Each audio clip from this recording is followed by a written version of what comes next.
We are talking O's fans. How you doing today? Friday, July 3rd. Happy 4th of July weekend. The Orioles in Cincinnati. Trevor Rogers, Brady Singer tonight. Orioles off a win. Uh, Dean Kramer, their most reliable starter. Matt Faulkner, you heard that here over the past several seasons. Pitches well, gives up a home run in the first inning, but otherwise pitches well. And Matt, we again are at that impasse, sir, where by golly, just not sure what we're going to do going forward as far as who we're going to trade, or are we going to keep everybody like the Orioles seem to always do until it's too late? Matt Faulkner, happy 4th of July weekend. You and your straight hairline here. Yeah, right. I, Yeah, some of the guys that watch our show are our age. Let me tell you the context here, Matt. There are sure. guys, okay, they're men my age, who pay about 200 grand to have their hairline look like yours, and you Yeah, wear a right. hat every day. I do. I do. So Yeah, no, it's so it's crazy like what I'll say with the Orioles is like how quick I feel like this season has kind of gone. Like it's hard to believe that it's July already. I feel like it wasn't all right. that long ago. We were talking spring training. We were talking about, who's going to make the roster coming out of camp and it's just kind of it's flown by and in it, pretty soon it's going to be the trade deadline here in another 3 or 4 weeks. As you mentioned on the opening, the Orioles right now not playing great baseball. They find themselves as of today, they wake up and they're 5 games out of the third wild card spot. So yeah, I mean technically, mathematically, they're still in it, but as we've discussed on here numerous times, if the Orioles are really going to turn things around, it's got to happen within the next couple weeks. Otherwise, the decision at the deadline is, in my opinion, already been made for them.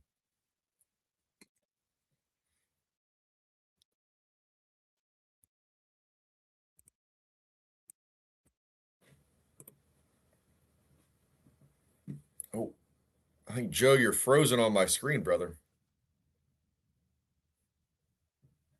Yeah, I mean, Matt, let's start here. All right. I like what you said there. Right. I was watching opening day on my big Yeah, giant projector. Okay. Let me tell you what I do here, Matt. My garage, okay, which is about 240 degrees in there currently. I What believe I that. do, Matt Faulkner, is I got a projector, $140 off Amazon, but it's phenomenal. Okay.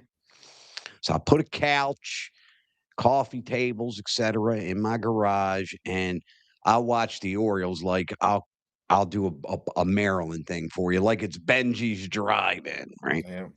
And I'll tell you, Matt Faulkner, it's opening day seemed like 4 days ago. We're heading into the All-Star break. About half. Are we at the halfway point? Or are we just slightly 80. past the halfway No, point? I we're think. we're past. Yeah, we were at the halfway point last week because they're 88 games into it. So you're past the midpoint of the year game wise. Speaking of Yeah. well, So speaking of the All Star break, so the All Star game, all the festivities, they're in Philly this year. I'm in Delaware, so I've never been to an All Star game, never been to a home run derby, and I happened to go on and I was just on StubHub looking at the ticket costs, and it's crazy. Like yeah. if I was rich, 100% would love to go to the All Star game, but man, it's I was looking at tickets. It's like $800 just to get in, and that's like you're in the upper deck at the last row. So it's crazy. But I do. Let me ask you this: are you more of a home run derby or are you more of an All Star game? If you could only go to one in person, which one would you rather see? Oh, come on. I wouldn't have to choose. I'm older than you. I got a lot of money. Yeah, well, that must be nice No, then. I'm Share joking. share the wealth. Okay. Here's the thing. Okay, the home run derby. I love it. I watch it every year. Okay. I miss again, maybe here I go again. I'm a father.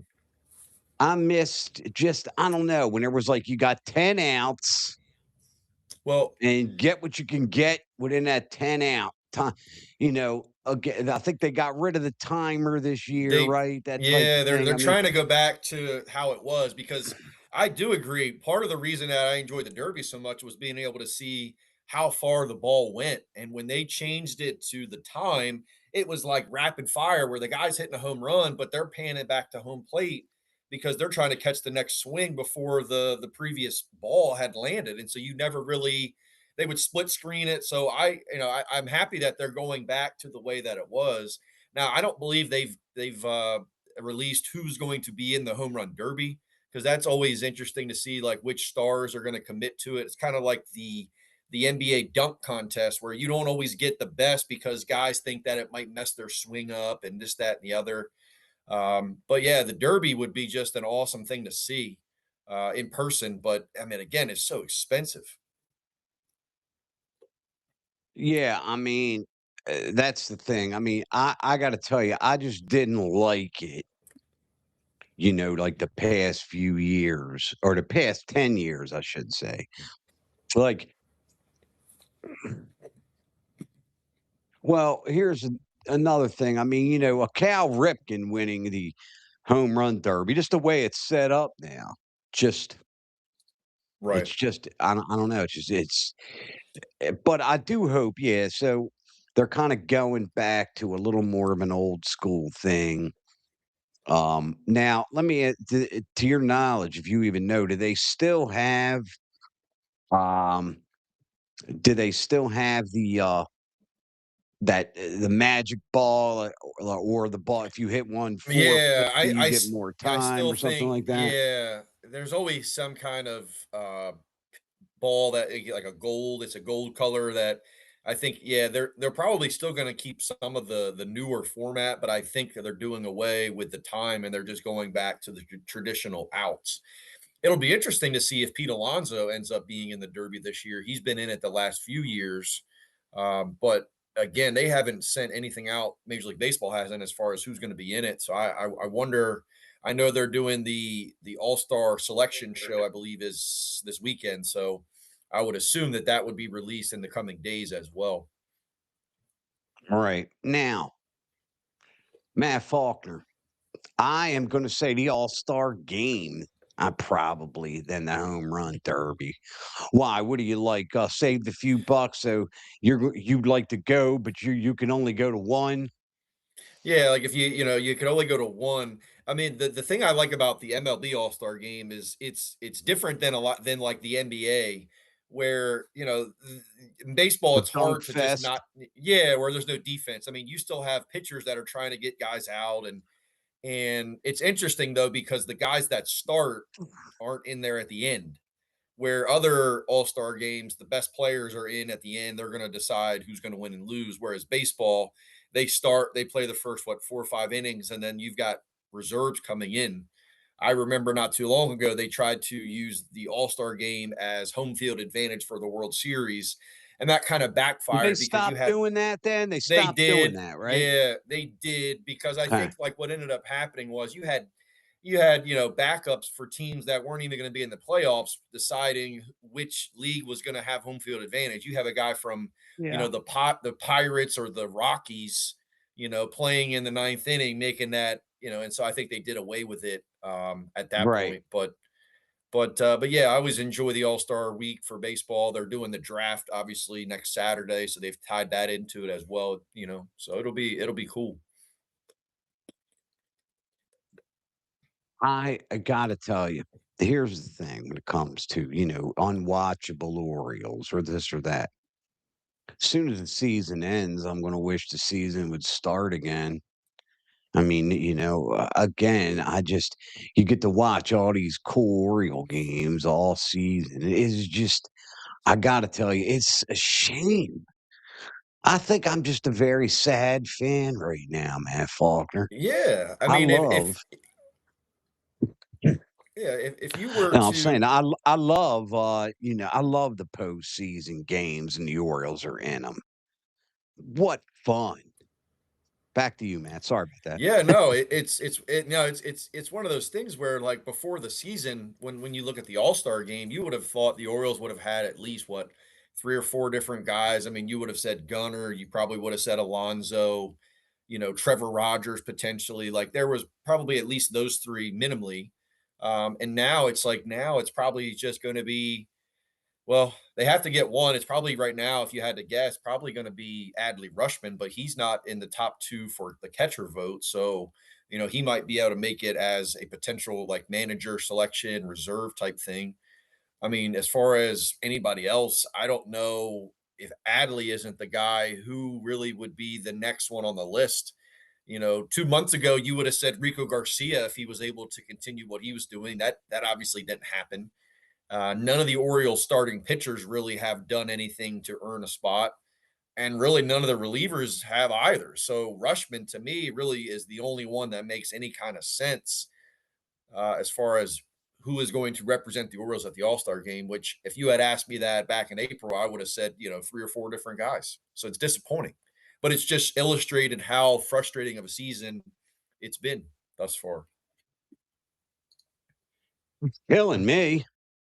I mean, Yeah, here's the thing. I mean, you and I'm gonna put you right in my boat, man. You and I have been watching the Orioles a long time, right? I've never seen, even when they would lose like 100 games, just this sloppiness. It's like it looks like none of them want to be there. It's like they all feel like crap. They know they're losing. They know they're underperforming, and it just looks like they just want to get back home and play, play the PlayStation or play Xbox. yeah, So let's see here. So I'm going to do questions, question mark, comments, question mark. Put them in the chat. So we got some questions here, Matt. yep. So we're going to take a crack at them.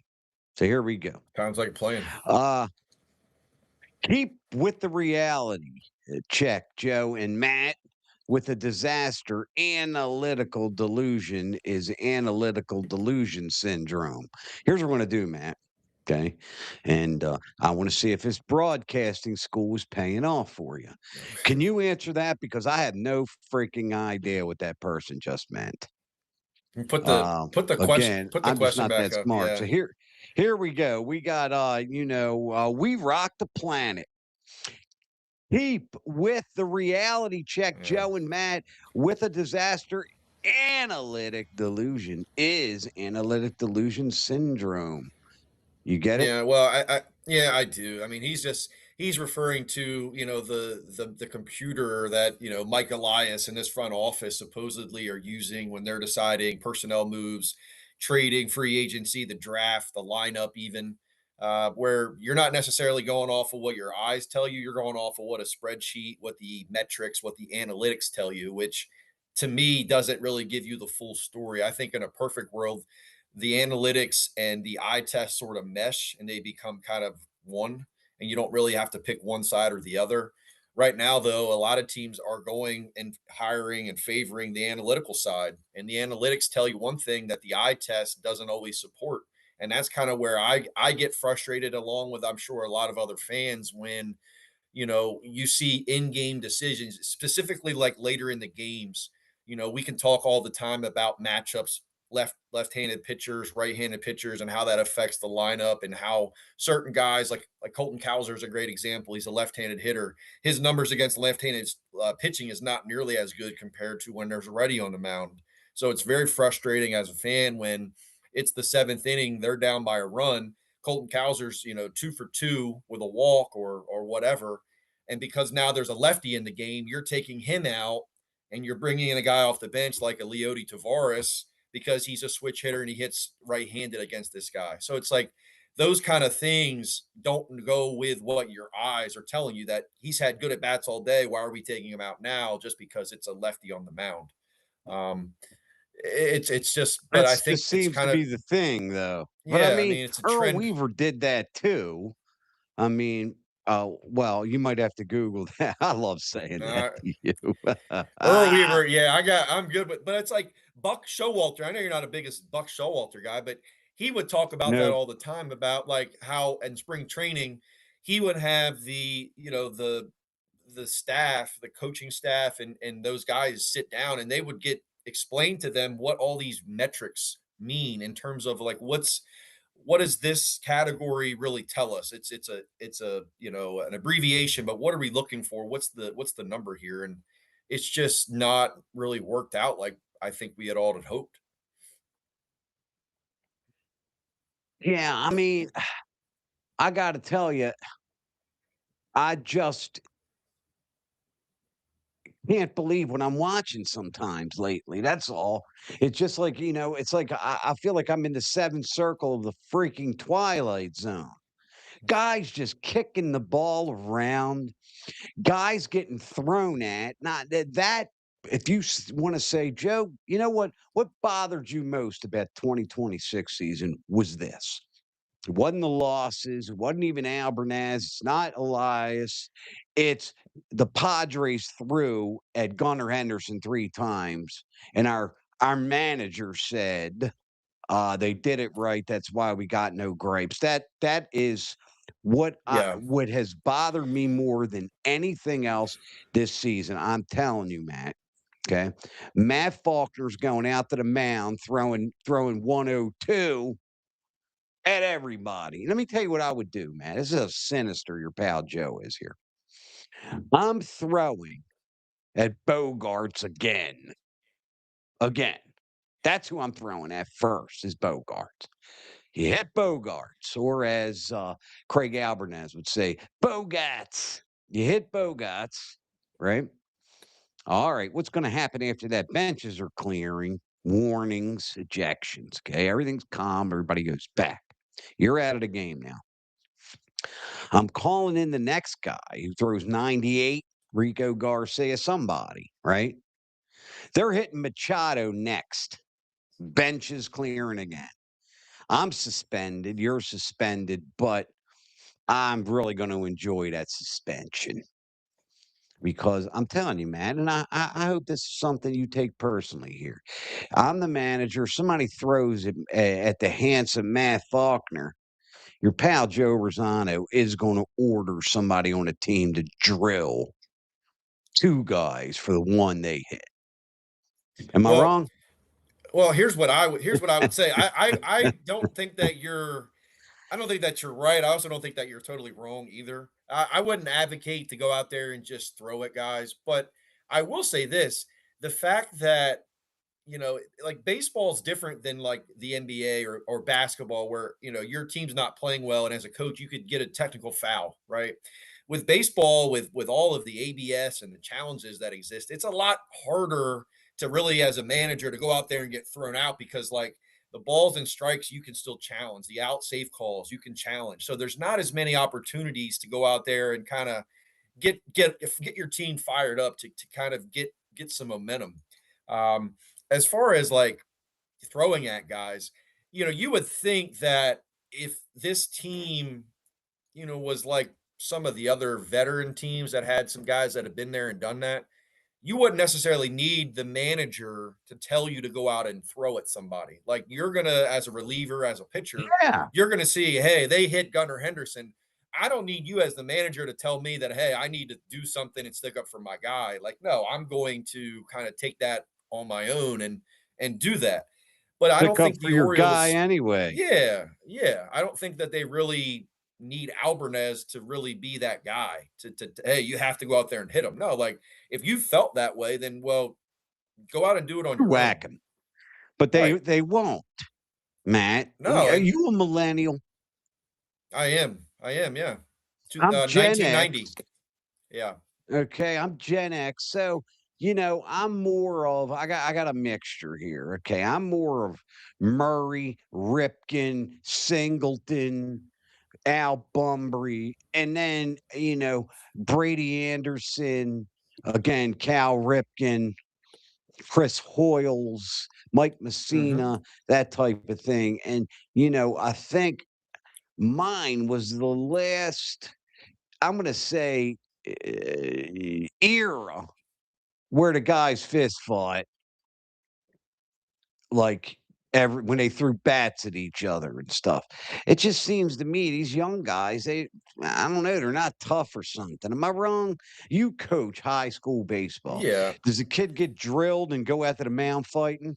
No, it doesn't that doesn't happen. I mean, I think, like I don't think that people are softer. I just think the game is just I mean, I don't know if you saw the bench clearing incident with the Nationals and the Red Sox that happened the other night, but when you look at what that ended up being, like they suspended Cavalli, the pitcher for the Nationals. He got 7 games. Contreras, the catcher for the Whites or for the Red Sox, got 7 games as well.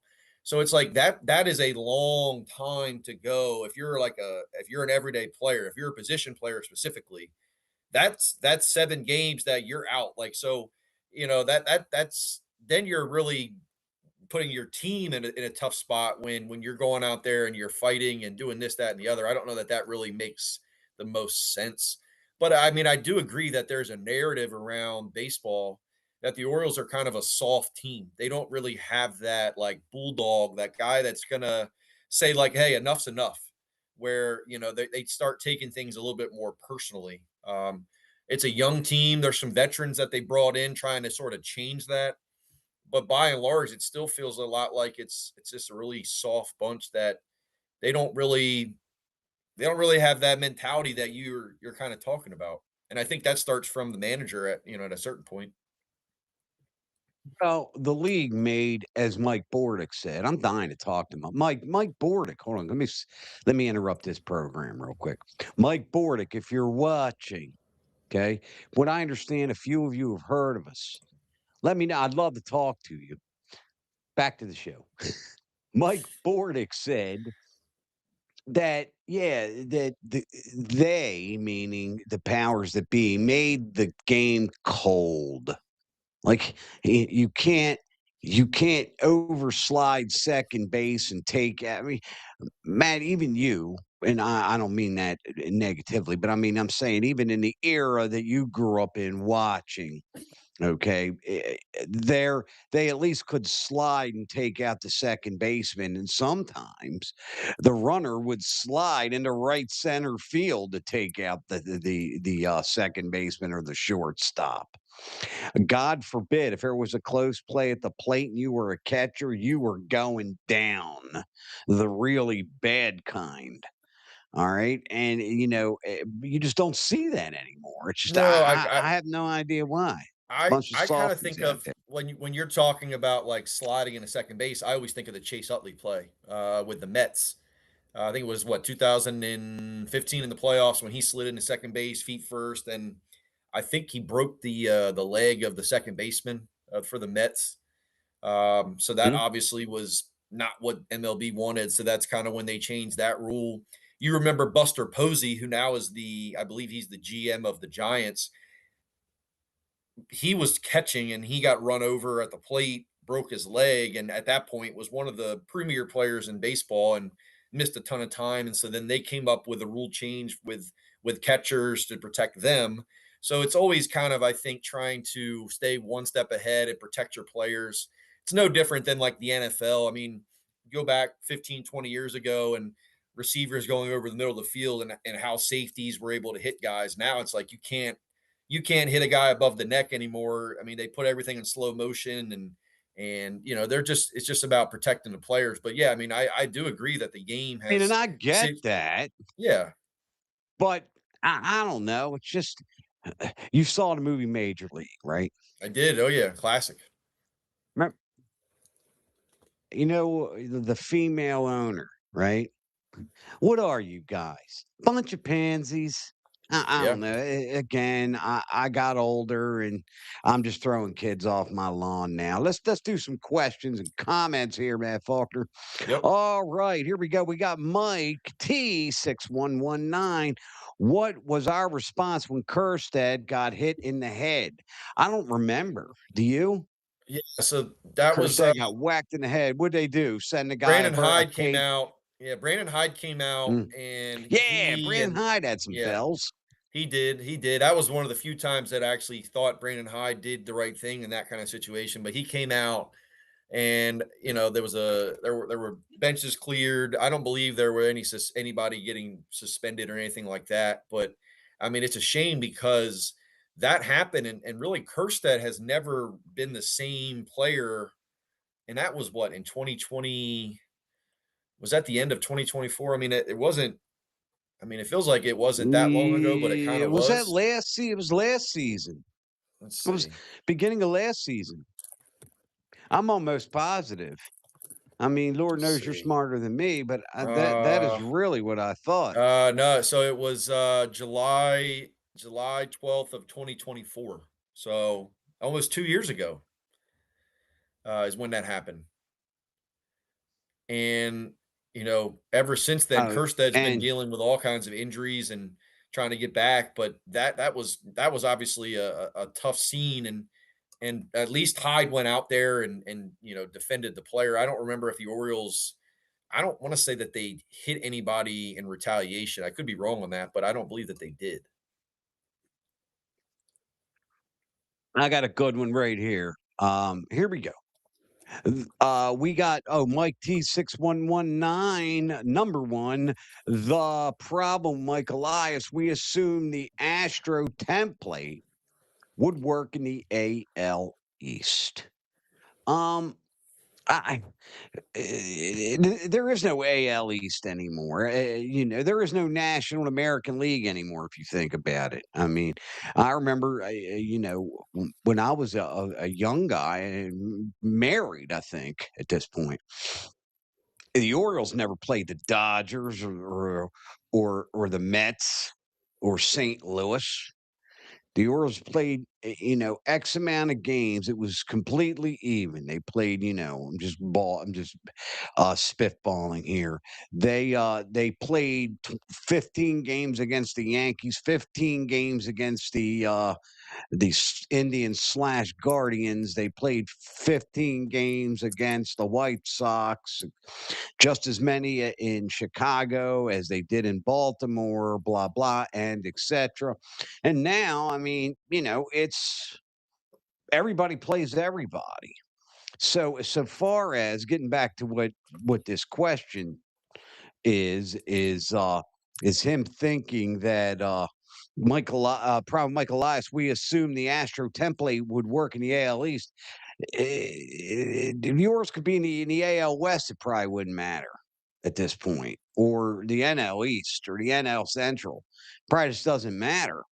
Um, I think they just had a better organization than the Orioles did. I mean, Carlos Correa, when he retires, when Gunnar Henderson retires, and they have that side by side thing with OPS and this and that. Some of it's in green and some of it isn't. You know what I'm talking about? Yeah, absolutely. Gunnar Henderson will be right there with Carlos Correa. Okay. Again, when he retires now. Jackson Holiday will be right there with Jose Altuve. Maybe not batting average, but they'll be close. Something is just amiss within the organization. Who was that? Mike. Something was just amiss, sir. I mentioned to you, Matt, before. You got Cam Schlittler, you got Will Warren, you got this other fella, what's his name, Elmer, something along that line for the Yankees. And I mean, I think it's Elmer Rodriguez. Put in the chat if I'm wrong. I think I might be. Um, we draft better than the Yankees. I mean, meaning draft positions over the past decade. We got a lot more shots at the top five than the Yankees did. And the Yankees got three rock star starting pitchers, two now in the organization or in Major League Baseball, and one who has made a couple of starts. It's Well something's just wrong, and I can't put my finger on it.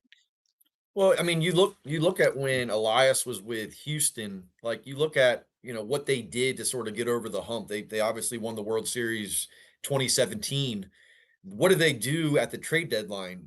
They brought in and you've talked about this, a front of the rotation guy. They traded for Justin Verlander, right? They had Dallas Keuchel was a really good arm that was already there in Houston. So they built it off of, having quality starting pitching and having an offense that was able to score runs and make contact. And you mentioned Altuve, you mentioned Carlos Correa, Alex Bregman was there, George Springer. I mean, so the list kind of goes on and on. Some of the talent that they had, and what they were able to do to bring that talent in. And it seemed like when the Orioles had an opportunity, and was it 2023 at the deadline, to make an impactful move, Elias was more worried about the long term and the prospects that he didn't want to trade to make the big league team ready, right? And to help them get over the hump. He was playing the long game. And what ended up happening was it sort of backfired because that 2023 team wasn't able to get over the hump, right? They were swept by the Rangers in the divisional round. They had to buy and weren't able to do anything with it. And some of those prospects that you were kind of afraid to get rid of at the time because you were looking at it long term, some of them have not exactly turned out to be the guys that you had thought they were going to be, right? Kobe Mayo, Heston Kersted were two names right there that you could have traded while their stock was relatively high when they were in the minor leagues tearing it up. But again, you were waiting on them to become big league players. You didn't want to trade them, and then as they got older, as they got opportunities, that value kind of diminished. And so you kind of lost all opportunity to trade them, because now if you were to trade them, you're not getting what you should be able to get or what you could have gotten. You've kind of missed that mark. A couple other points talking about the division. So they did change, Major League Baseball did change the way the scheduling works. And I kind of like it because you play everybody in the league at least 3 times. So, you see everybody. Before, you played 18 games against your division. So everybody has four other teams in every division. So you're playing the ALE 76 times. Now they cut it down to 13 games. So now you only play 52 games in your division. So I don't think it's as difficult for the Orioles as it once was, because you're also playing other teams. You're not playing the Yankees. You're not playing some of those teams as many times. You're playing everybody at least 3 times. So to me, it actually helps a team like the Orioles because you're not getting beat up playing 70 some odd games in that AL East division. So, question for you, Matt. Two things. One, I got to tell you, Matt, these baseball analytics classes that you're taking, they are really paying off. Hey, I try Send to me the study up. bill. Yeah, right. Try to Now, study I'm up. telling you, you're phenomenal. No, you were absolutely right. Now, the only thing I can think of is this, okay? 2023. Connor was a stud, okay? Adley was a stud, right? And I think that he figured, hey, we're hitting on all of them. So I'm not going to trade any of these young guys because look, I'm not. That's like trading Adley and Gunner, Yeah. because you got to remember now it's a long time ago now, but it just doesn't seem like it. That was this is Gunner Henderson season, rookie of the year. Um, it looked like, because he came up in 2022, it looked like Adley Rutschman was the savior. They were above 500 since Adley joined the team. So I just think that he thought every guy that he drafted was going to be phenomenal, and he didn't want to trade away, you know, the next future stud. Yeah, and I mean, what they ended up doing was, I believe that was the year that they traded for, was it, I could look this up. I think it was Jack Flaherty. I think he was the guy that they brought over at the deadline in 2023, and then he ended up not pitching well at all. I think they ended up having to put him in the bullpen at the end of the year. So that didn't work out, but it was like they decided to kind of hold. And looking back, obviously hindsight's always 2020. Holding at that time when you had a chance to kind of go for it, it sets you back because now you've got prospects that really aren't producing much when they get to the big leagues. And if you trade them, you're getting pennies on the dollar, which doesn't make sense either. So you've put yourself in a tight spot if you're Mike Elias. Well, here's the thing. I guess I just can't get through my big fat thick head. David Rubenstein, you know, what he did, all right, was he bought companies and sold companies.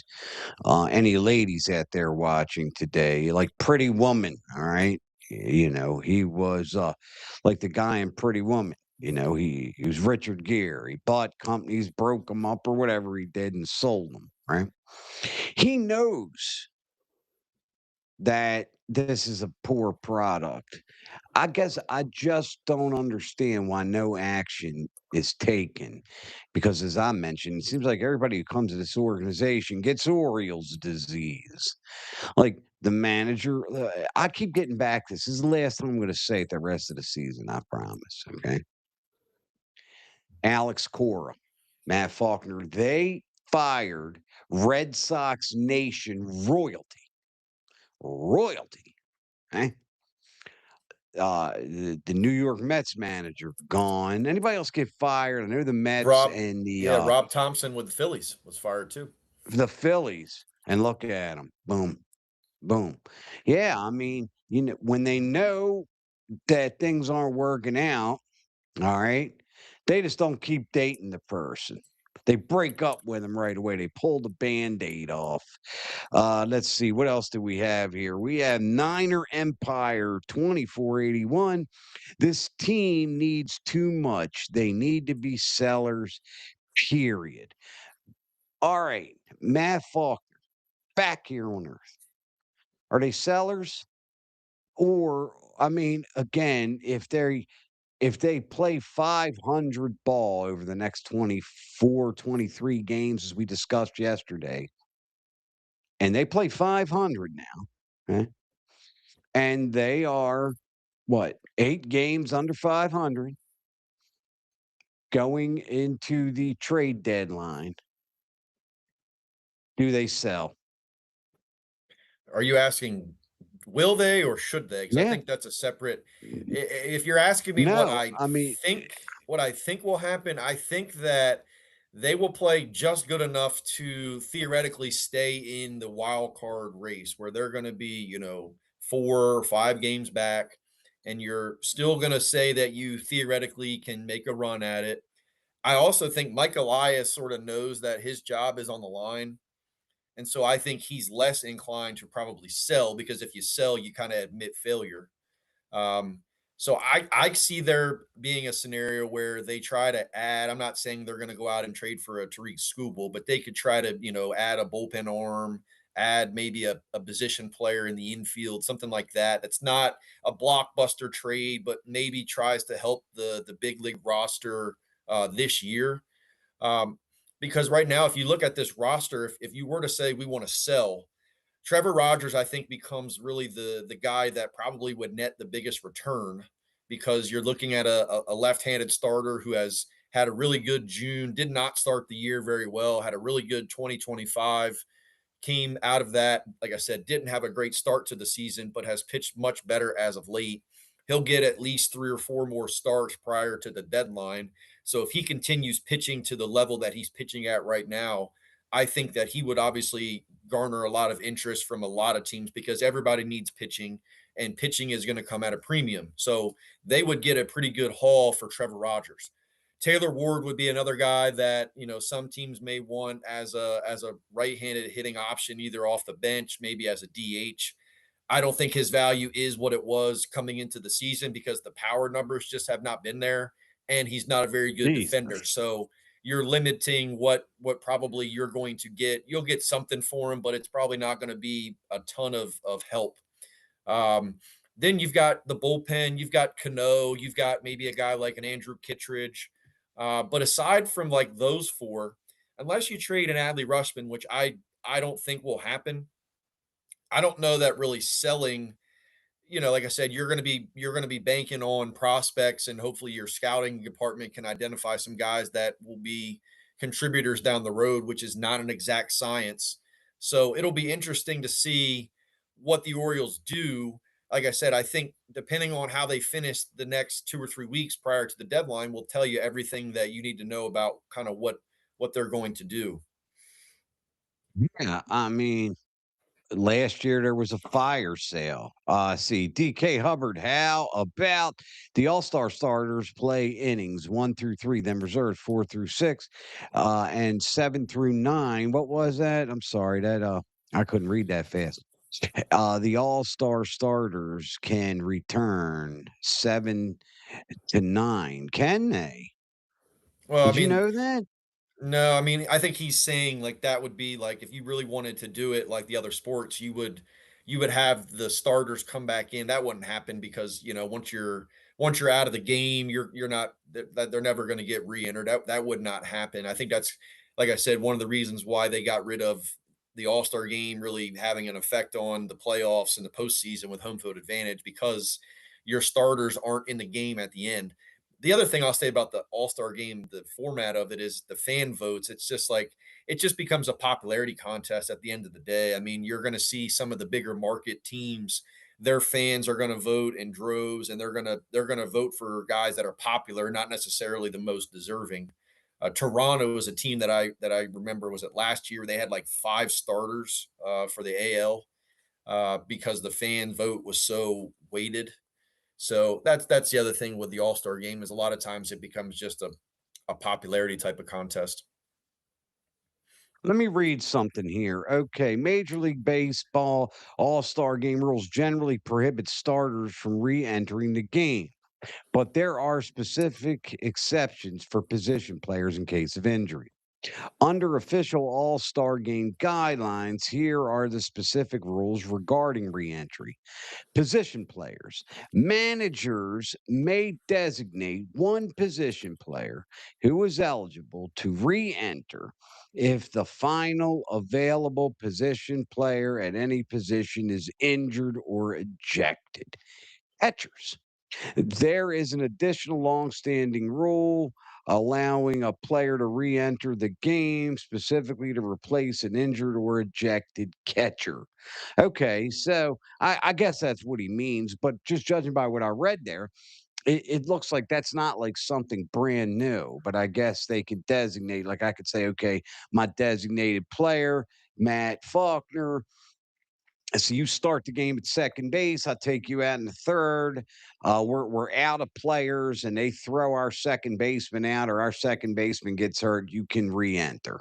That's basically Right. what it sounded like, right? Yeah, I think he's advocating to Let's see. just change that totally and let the starters re-enter, Oh, which, I don't just think let that. them free Yeah, for all. yeah, yep. I'll re-enter. You'll re-enter. It'll be anarchy. Everybody's coming back Uh, into the game.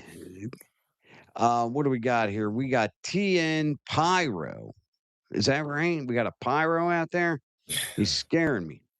No, where was that? I'm sorry. That's my fault. Where is there he is. Tennessee Pyro 24, I guess. When is the team going to realize they need a top starting pitcher and a closer? They got a closer. They got one. Ryan Helsley, by golly, 2024 Roll AIDS Relief Man of the Year. All right, the Mariano Rivera award winner, right? Um, they got a closer. He just can't pitch because he's got a bad elbow. So they got one. The Mountain, they say, may be back in September. May be back in September. I doubt it, but that's what they say. And they need a starting pitcher. Well, they paid almost $20 million for Chris Bassett. They could have got Gallen for 22 million. Even if Gallen, is not pitching lights out, he's younger and he'd still be healthy right now. I think they do realize it. It's my understanding that Mike Elias is working the phones for starting pitching. That is what they say. Yeah, but Um, but any I would word on your end? well, I would say that everybody is looking for pitching. I mean, it's a premium, especially in today's MLB where pitchers get hurt seemingly all the time, more so than they did 10, 15 years ago. You can't ever have enough depth with your pitching. So I think everybody's looking for arms. But to go back to that question, like I don't necessarily think it's just that simple. I don't think like the Orioles going out tomorrow and trading for Tariq Skubal, do they suddenly become a World Series contender with him as their number one arm? No, I mean he makes them better, obviously, but they have a lot of other holes in that roster in that lineup that, in my opinion, have to be looked at before I could say, yeah, that puts them over the hump there. Like defensively, it's been a disaster all season, right? Particularly in the outfield. So you bring over Scooble or whoever it is that's a top of the rotation arm, you're still dealing with some of the problems that you've had all year with your defense. Your offense has been very up and down, very inconsistent. That hasn't been something that I can say like, well, that's going to help. Bringing a pitcher over is going to help the offense. I mean, they're going to theoretically not have to score as many runs, but we've talked on here the Orioles starting pitching over the last 6 weeks or so has been good enough. Like it hasn't been necessarily great, Very, but very it's been good. certainly good enough for them to be playing and winning more games than they've won so far. The games, a lot of those games that they've lost is because the offense can't score. They can't score more than 2 or 3 runs. They get shut down by average arms, particularly left-handed starting pitchers. And so to me, like I said, going out and adding a starting pitcher isn't going to put them over the top. You're going to trade prospects and you're not necessarily going to reap the benefit of making a run. I mean, it makes them better, but I don't think we're playing to get into the wild. If you're really trying to build something, you're trying to look bigger than just getting into the playoffs, and they're more than a player or two away. And they're certainly a pitcher away, and now we don't have a closer anymore. I mean, what's the latest on Halsey? I know he's Well, did they put him they on obviously the, had off injured yesterday. list yet? I'm assuming that they're going to probably have made some kind of roster move. I can't imagine them not putting him on the injured list. So if he's on the injured list, which I would assume they would probably have that released this afternoon, I would think that Anthony Nunez could be a guy that they could bring back up who was sent down a few weeks ago. He had been up for most of the season. As far as who steps into that closer role, I could see Cano. I could see maybe Andrew Kittredge. Uh, One of those two probably being the most probable options. Tyler Wells has done it in the past, but I think Tyler Wells has shown the ability to pitch multiple innings, and he's probably more valuable right now as like a setup guy, like in that 6, 7, 8 inning range, than trying to save him for the ninth. Yeah, I mean, just seems to me the defense has got to improve. Okay, but rest in peace. Mark Belanger Yeah. passed, trying to see if they say anything about Helsley today, um, because obviously we're talking about an elbow, and we're talking about a roster spot here. So Well, it's and injuries particularly here for the with Orioles. Helsley, this is the second issue that he's had with that elbow. He missed, I think 6 or 7 weeks Yeah, this is bad. with the same injury. So to me, you're looking at It's a hopefully shame. not a bigger problem, but it seems like we're dealing with something that is more serious than just inflammation of your elbow. You hate to use the word Tommy John or anything like that, but that wouldn't be something that would shock me either Let's anytime you're use dealing it. with elbow issues. Ryan Helsley to be determined for while warming up in the bullpen July 1st, was still getting evaluated after the game. Previously had an IL stint for right elbow inflammation, May 1st through June the 16th. So, Matt, we're back here on Earth. That's where we both are.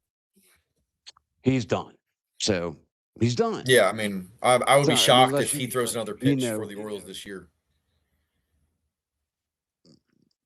I was saying, unless you got a buddy that's with Well, the Orioles and then training staff. and then you mentioned Um, no, go ahead, go ahead. no, no, please. We'll Well, I read was the gonna say, question. How like, about you that? mentioned you mentioned, Jonesy, go ahead. yeah, you mentioned Felix Batista.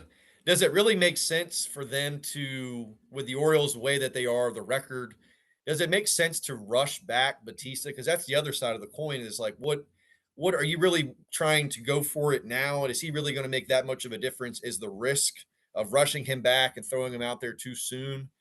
Or are you going to play it safe and let him rehab fully and come back in 2027? To me, that would be what I would do. I would play the long game with a guy like Felix Batista because we've seen when he's healthy how dominant he can be.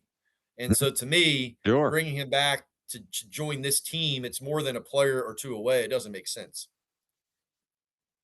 If they're 2 games out of first place on September 8th, bring him back. Yeah. If they're it's 6 8 games below 500, don't. No. And don't bring up a bunch of young guys and get them exposed either. These flipping Orioles sometimes. Couple more, Matt, and we're gonna get to our 4th of July here. Yep. All right, here we go. We got Jonesy 6442. What is the direction of this team? What is the direction of this team would you like to see? Rather have a better lineup or a better rotation? A better rotation every single time. Go on FanDuel. You know what it says? The Orioles no, the Reds minus 105. Singer, the Orioles, Rogers. Okay. They didn't say, the Reds, Marte, the Orioles, Henderson. All right. It all starts on that bump. That's where it all starts. And definitely a better rotation rather than than a better lineup because this was supposed to be like one of the best lineups in Orioles history. It really was. It was supposed to be that good. Blaze Alexander was supposed to play once a week. Leody Tavares was supposed to be DFA'd in April. Yeah. He was like your fourth outfielder type guy. He was like your 8th outfielder, Yeah. and he's played every day. I mean, I mean, goodness graciousness. as we've seen in the playoffs, pitching is going to beat the offense. When all things considered, that the ace on the mound, you rather have that guy than a great offense because pitching is going to beat hitting in the playoffs. And as far as nowadays, with all the injuries that teams deal with their rotation, you can't have enough pitching. So yeah, I'm completely on the side of give me all the arms. We'll figure out the offense later. Give me all the pitching. But that's everybody for the most part. So it's not as simple as just picking one or the other. You've got to be able to maneuver and make the trades and not make certain trades, free agent acquisitions, things of that nature. There's a lot to it, but yeah, I would rather have the rotation. Let's see here. I think somebody gave me a compliment. I always got to put those up. I'm sorry. Mike 6119. Batting order needs to be changed. I like Joe's hypothetical from the other day. Could change things. Yeah, get for the love of God, get Ward out of the leadoff. Get Ward hit third. He drove in a run. Let him hit sixth. Okay. Ugh. Manager Rossano. I'm the skipper now, as you might have saw in my last episode when I did a solo episode a couple of days ago. I'm the Orioles' new skipper. All right, here we go. Yeah, I'm going to let Holiday or Beavers hit first. Okay. If it is a left-handed pitcher, I am, believe it or not, I'm going to let Leody Taveras lead off. Oh, All right. So now you got Adley, switch hitter. Okay. And then Gunner. So what happens here? You have left, right, left. Okay. Because Adley can switch hit. You got right handed. So they can't bring a left hander to face three consecutive left handers. Now that I do understand. Alonso really can protect. Look, if you are trying to get fancy with Gunner, because he can go yard, and you got the polar bear on deck, don't think that the pitcher doesn't know that. And, you got the polar bear, big, giant, good-looking left-handed hitting Sammy Basayo on deck. And then you got Taylor Ward, 36 home run guy.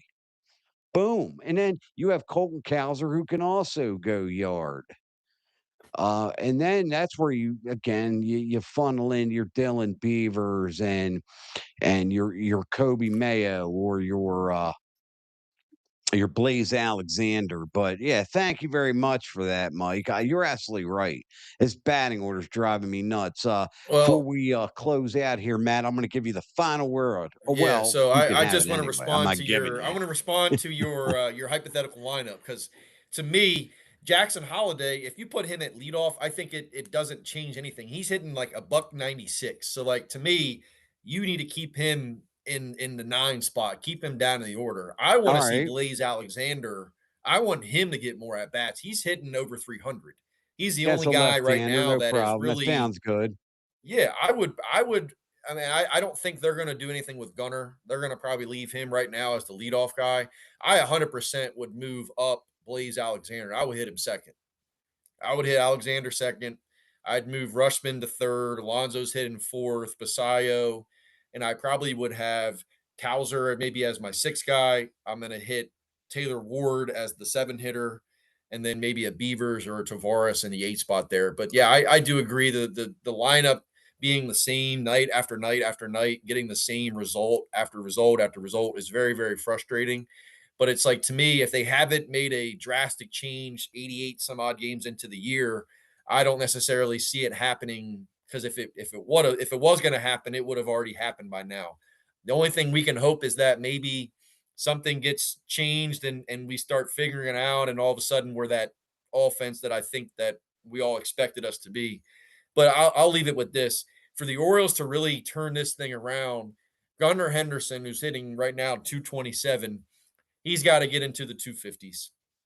If he's hitting under 250, this team is never going to be the team that it can be. He's got to get into the 250s and plus, start getting on base more consistently, and I think it's a different ball team. Well, we'll see. I mean, he did change the lineup a little bit. I mean, thank God for that. But I got to tell you, Matt, I am just disappointed. But it is what it is. Again, O's fans, tonight the Orioles play the Cincinnati Reds in Cincinnati. And what is that? Great American Ballpark. Yeah, Sounds like a heck of a nice place to go. yeah, I'm sure it'll be cool for For the 4th of July Orioles, being there for that for sure. You know, yeah, absolutely. We got Trevor Rogers. We have Brady Singer for the Cincinnati Reds, and a hell of a manager over there, by the way. O's fans, again, I speak for Matt Faulkner, and I think I speak for the brilliant Michael Sullivan, if you're watching. How much we graciously appreciate you guys hanging out. We love it. We absolutely love it. If you could be so kind, folks, do a couple of things. Please, this is a please. Please share this episode or share all of them. Please click subscribe, like, comment, and don't forget to click that notification bell for all the latest episodes. So, Joe and Matt are coming on, or next week we have Sean Ferguson, we got Sloan Johnson. Uh, Please click the notification bell and it'll say, "Hey, Rossano's show's coming on in a few minutes." That'll be pretty cool. Also, every Friday, 1 p.m. right here, Birdland Mailbag Live, which we absolutely love and we absolutely appreciate you guys hanging out. Please don't forget to adopt a pet. And that means you too, Matt. All right, absolutely. get rid of your cat and go adopt a pet, bro. We got a cat, Matt. I'm petless, actually. I don't have one now. No, I need to get on that. Yeah. It's tough because I feel Okay. like I'm not home a lot, and so like it's one of those things where I don't want to get a pet and then not be there to take care of it and be dealing with that. So I got to figure it out. I love my dogs so much. I love them How so many dogs much. do you? How many dogs do you Um, have? I have 2. Two. Okay. 2 dogs. Let me see. It just I'm gonna try it. Just everybody bear with me here, because this is pretty funny how we can end the broadcast here. So let me let you look at something here, Matt Faulkner, because it is just in my opinion anyway, it's pretty funny. Um, where are we here? Hold on, I want to show you a very recent picture of me and my dog, if I could find it. What happened was is that I also last weekend. Yep, here we go. Let's see if I can. I'm gonna share this one real quick, Matt. It's pretty funny. Where's my share button?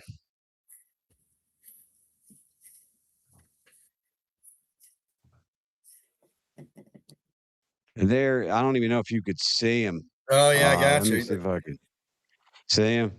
Look Yeah, at you're him. all cuddled up on the couch Look at in the AC. can't put a price tag on him. And look, Yeah. yeah, I look like I'm about 70 years old there. Are you But sleeping in that picture too, or are you awake for that photo op? but yeah, I'm sleeping. My wife thought it was funny to take a picture of me when I look like I'm 78 years old. As always, Mid-afternoon those nap. fans, please take a moment, you too, Matt, to adopt yourself a pet, man. Matt, don't go out and buy a fourth dog. Go at $300-400 to your local shelter and get yourself a pet. I'm telling you, Matt, we'll talk a month from now and you'll be like, Joe, you were right. This was Yeah, amazing. As always, those fans, we do appreciate it, don't we, Matt? absolutely, absolutely. Happy 4th of July. Happy 250th anniversary here in the United States. As always, my dearest friends, fellow O's fans, and ladies O's fans. We have some female viewers, which we love. Thank you. Brought to my attention that in addition to saying fellow O's fans to give the ladies some love. Ladies, thank you so much for watching. My fellow and my sister Rose fans, God bless you folks. Be safe this weekend, and we will see you next Yes. time. Happy 4th of July. Hell yeah.